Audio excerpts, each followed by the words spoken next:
surprised people are not talking about how expensive small essentials like this is. I have eczema, so I need this all the time. Look at this, $10.99 on sale. And then this one right here, how much is this one? Oh, $15 for lotion. And then for deodorant, $8.49 for deodorant. Toothpaste, $12.50 for toothpaste. A box of trash bags, $18.99 for a box of trash bags. So I got some trash bags, some orange juice, 2 things of lotion, some toothpaste and deodorant. Nothing major. Let's see what the total is. It's probably gonna be over $50. $80. That's a bill. I don't care what nobody say. The cost of living in this country is currently, it's not going to be, it is currently unsustainable. And there are people that they know this, but then they'll still look at somebody else that's struggling and then tell them they're not doing good enough. I want you to imagine somebody that makes $75,000 a year. That's a pretty high up wage in terms of like top earners in this country, $75,000 a year. And we're going to go through some things here. This is a person with no debt outside of a car. And please don't hit me with the, you can go buy a car for, shut up, you can't, shut up, stop saying ridiculous things. An entry-level decent car is $30,000. So this person who puts $200 a month into insurance and they pay 5% into their 401k because shut up, people should be able to put money into their retirement. Because if you're not doing it now, you're never going to get to start doing it later. So after those two things come out of their paycheck and their taxes are paid, they bring home $53,850 a year from a $75,000 paycheck. Average rent in my state for a 1-bedroom apartment, because an adult should be able to live by themselves, $1,700. That car payment at 6% for an entry-level, very reasonable sedan, nothing fancy, a car payment's $579 a month. Car insurance, $240 or so a month for a lot of vehicles in this day and age. You're a young person, you've got a nice job, but the insurance companies still want to screw you over. Food. You only cook at home. You never, ever go out. You only cook at home and you only eat decent quality food because a human being should be allowed to eat decent quality food. You pay $879 a month for that. You spend $250 a month in gas. You wear and tear on your car $100 a month. $80 for your phone, $80 for your internet, $175 a month for your electricity, $70 for your water, $20 for your cash. You make $75,000 a year, and outside of a car payment, you have zero debt. Do you know how much money you have left over annually at a $75,000 wage?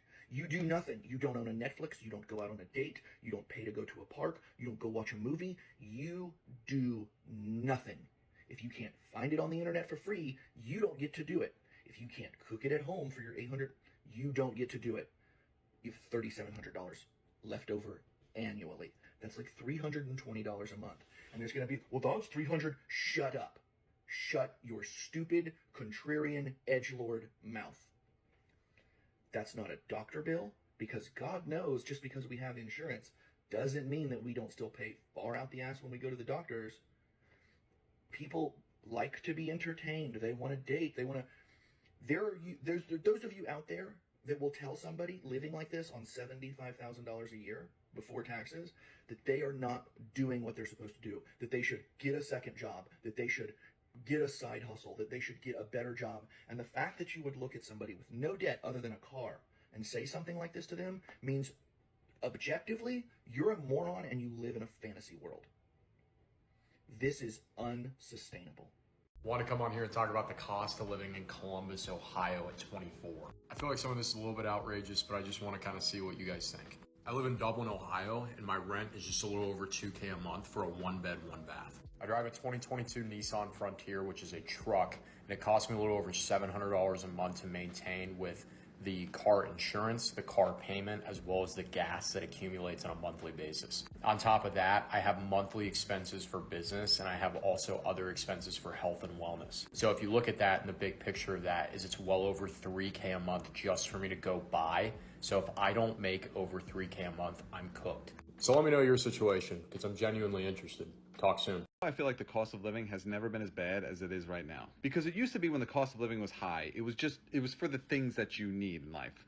Food, gas, shelter, etc. All of those things cost a lot of money. Right now, all of those things still cost a lot of money. And also, I feel like it's just expensive to just be alive. Like, I feel like my life as soon as I wake up is literally just me putting down a credit card, and it's just a tab. And life is a bartender. And it's just like, what are you going to have? And I'm just like, I'm okay. I don't really need anything today. And it's just like, oh, really? Well, if you're going to be here, you're going to need to spend money. And I'm just like, what do you mean here? I'm just in the world. And it's just like, yeah, you have to buy something now. It's even getting to the point where, like, I feel like even my thoughts are getting expensive, you know? Like I could just have the thought of like, my nose is a little stuffy. And then all of a sudden, I open up my phone 10 minutes later and have 12 ads for like, oh, you have a pollen allergy and you got to buy these anti-pollen allergy pills or you're going to suffocate in your sleep. Sleep is the only place I still feel kind of safe. But even there, it's like I could have sleep problems for one night and then I wake up feeling kind of groggy and all of a sudden I'm getting targeted ads for melatonin gummies. It's like all of our necessities are still expensive, and then also just every increment of our life costs something. Seattle is ranked as the number 13 most expensive city. Here is how much some things cost me to live here. So a 12-ounce oat milk latte is $7.06. Getting my eyebrows threaded is $12. A manicure, just gel manicure, costs $38. Eggs are about $6.99 for those fancy eggs, up to $11. Filling up my gas here is expensive and I have to buy premium. It was $92.40. Yikes.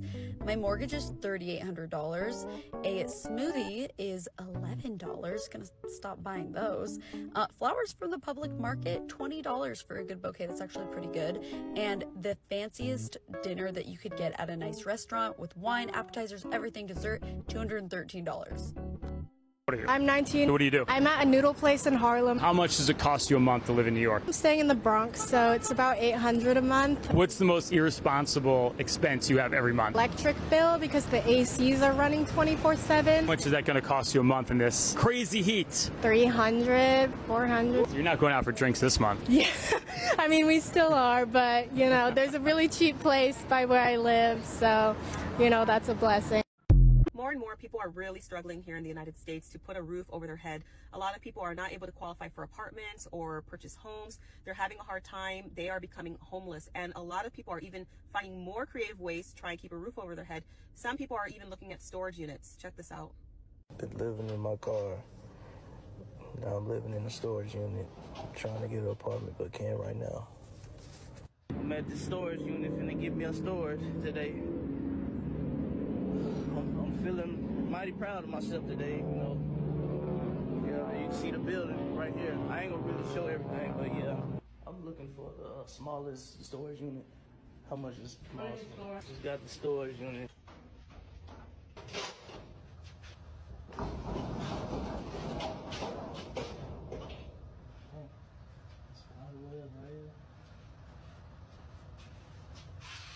I can put my, thought I would have a big one, but I think I can put my bed right here or whatever. Man.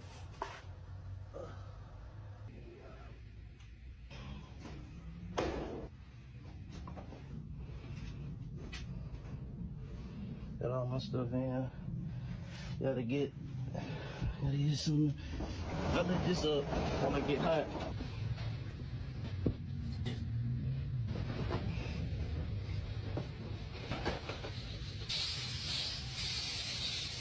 I'm homeless by choice because I got tired of spending all my money on rent and I need to save some money. If you're new here, I keep most of my stuff at this storage unit, but I also have an office where I have access to Wi-Fi, a refrigerator, and pretty much everything else I need 24/7. I have 2 jobs and I also sleep at work, so that definitely helps. Keep in mind, the office and work are 2 different places. Now, I am really active in my comments, and I noticed that a lot of moms were saying if they didn't have kids, they would be doing the same thing, and I definitely understand. For years, I just felt like it had to be a better way. I did not want to work, go home, take care of the kids, barely sleep, and still have to pay all these bills. My kids are older, so it worked out to where I was finally able to put myself in a situation. So although I sleep at work, I rented this office because I just don't want to be in one spot all day. We have offices starting at $300, so it's nowhere near as much as I would be paying for rent. Whenever I do come here, I have 24-hour access. I can use the bathroom. We have a microwave, refrigerator, Wi-Fi, and everything else I need. Hello, good morning.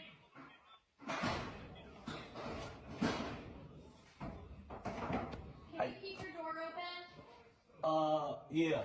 Okay, because we can't have it closed like that. It has to be open, wide open at all times.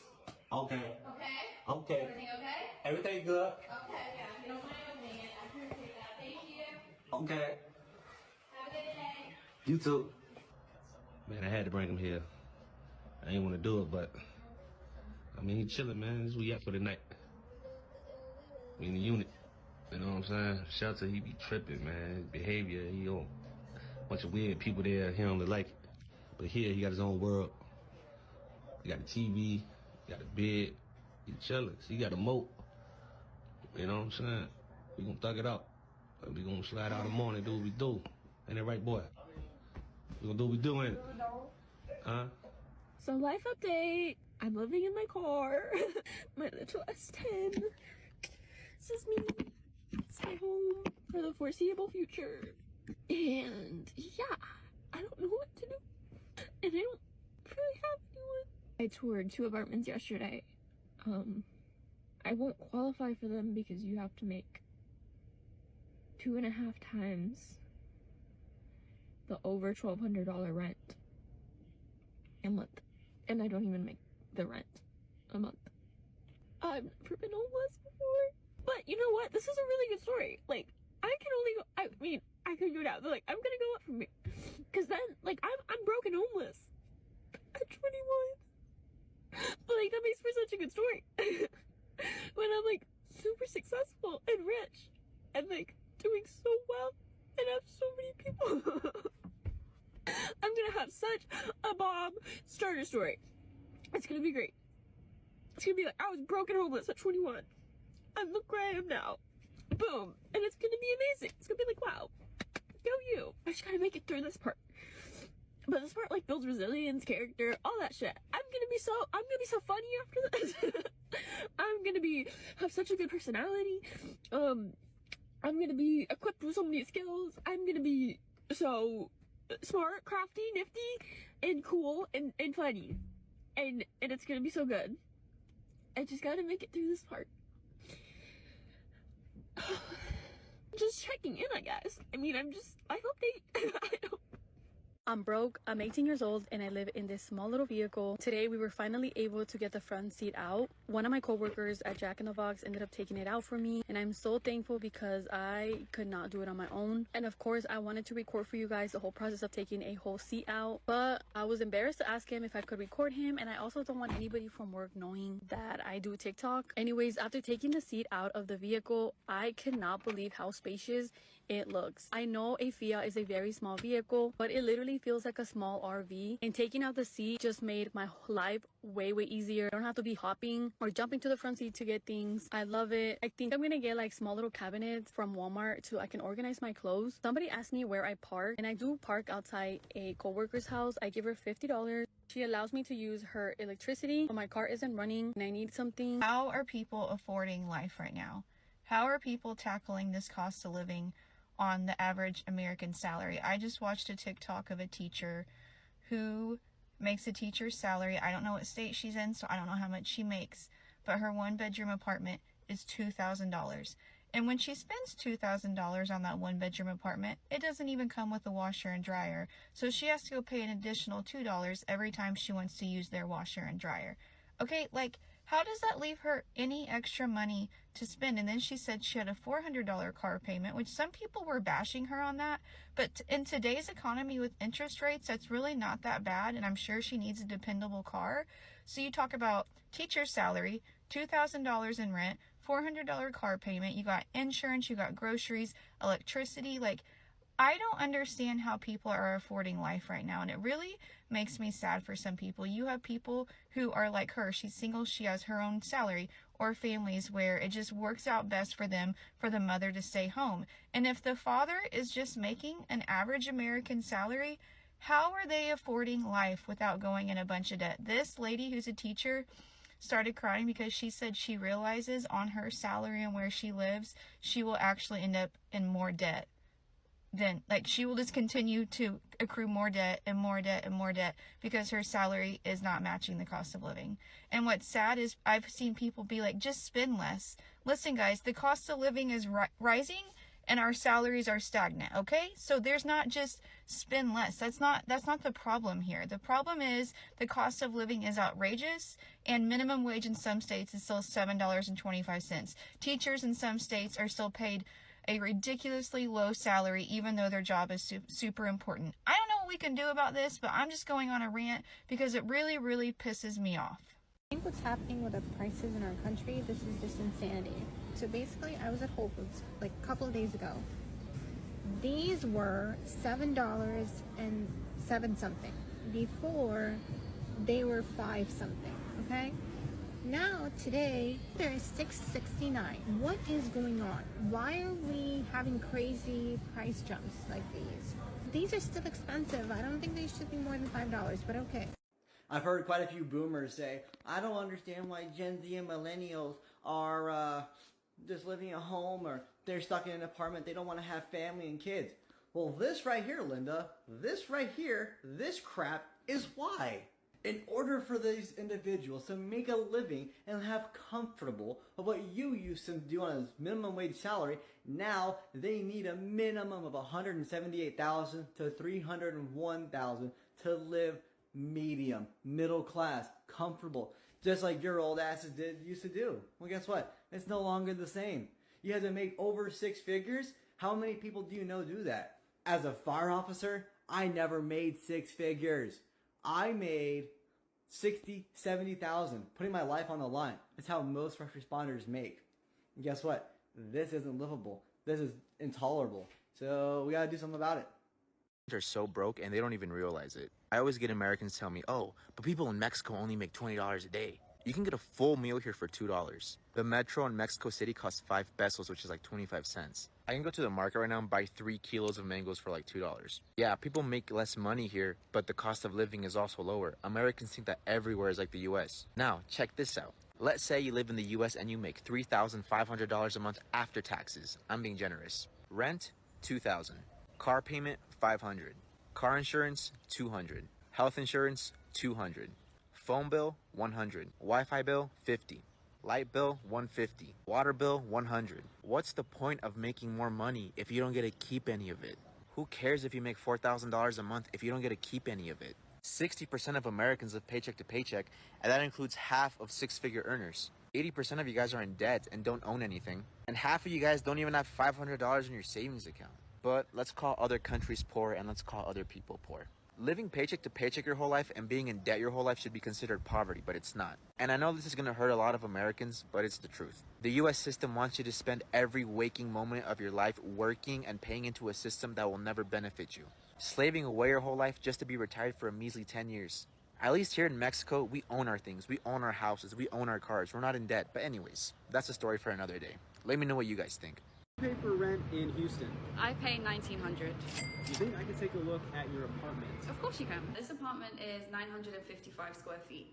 I am a student. I moved to the US to do my undergrad from London. My style is a mix between modern, but then with some kind of traditional bits mixed in as well. My favorite thing in my apartment is definitely the living room, especially at night when the view comes in from outside, the lights, and it's just a really cute, cozy vibe.